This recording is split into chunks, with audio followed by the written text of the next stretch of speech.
சிறுபான்மையினர் இருக்காங்க, சரியா? நான் தான் பூத் லெவல் ஆஃபீஸரு, நீங்கள் இருக்கிறீங்க, உங்கள் பேர் நூர்ஜஹான்னு வச்சுக்கோங்க. நூர்ஜஹான் இல்லைன்னு நான் எழுதிட்டு போக முடியுமா? இன்னொன்று, ஃபார்மை கொண்டு வந்து நூர்ஜஹான்ட்ட நான் கையில் கொடுத்துட்றேன். ஃபார்மை ஃபில்அப் பண்ணி திருப்பி கொடுக்க வேண்டியது யார் பொறுப்பு? நூர்ஜஹான் பொறுப்பு. அவங்க ஃபில்அப் பண்ணி கொடுப்பாங்களா? எப்படி நீக்க முடியும்? அந்த ஃபார்ம் டைரெக்டாக தேர்தல் ஆணையத்துக்கு போயிருமாங்க? ஆமாம், பூத் லெவல் ஆஃபீஸர் தானே திருப்பி கலெக்ட் பண்ணுறாங்க. To get it? இப்போ இதெல்லாம் சரி பண்ண பிறகு ஒரு ரோல் வருதா? அந்த ரோலில் நூர்ஜஹான் பேர் விடுபட்டு போயிடுச்சு. நூர்ஜஹான் சும்மா இருப்பாங்களா? இப்போ இதுக்கு ஒரு சிக்கலான ஆவணங்கள்லாம் வச்சுருந்தாங்க. அதாவது உங்களோட தாத்தாவோட பர்த் சர்டிஃபிகேட் இது மாதிரி ஏதாவது ஏடா கூடமாக வச்சுருந்தாங்க. அதுக்கு பதிலாக இப்போ ஆதாரம் இணைச்சா போதும்ட்டாங்க. இப்போ என்னம்மா டிஃபிகல்ட்டி சொல்லுங்கள்? என்ன டிஃபிகல்ட்டி? எனக்கும் தெரியல. திமுக சொல்கிறபடி சிறுபான்மையினர்களின் வாக்கு பறிபோய் விடும்னு சொல்கிறாங்க. எப்படி பறிபோகும்?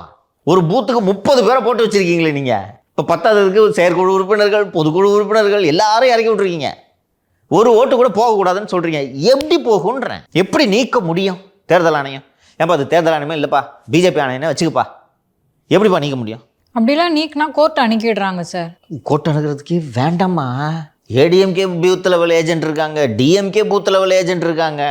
நான் ஏடிஎம்கே பூத் லெவல் ஏஜென்ட்டு நான் சொல்லுவேன், யோ நூர்ஜஹான் பேர் ஏன் இல்லை, அதான் ஆதார் கார்டை கொடுத்துருக்குது, வேறு என்ன வேணும் கேட்போம்ல. எப்படி பண்ணிக்க முடியும்? இது எதுக்கு தமிழ்நாடு பூரா ஆர்ப்பாட்டம் இறங்கிட்டுருதா?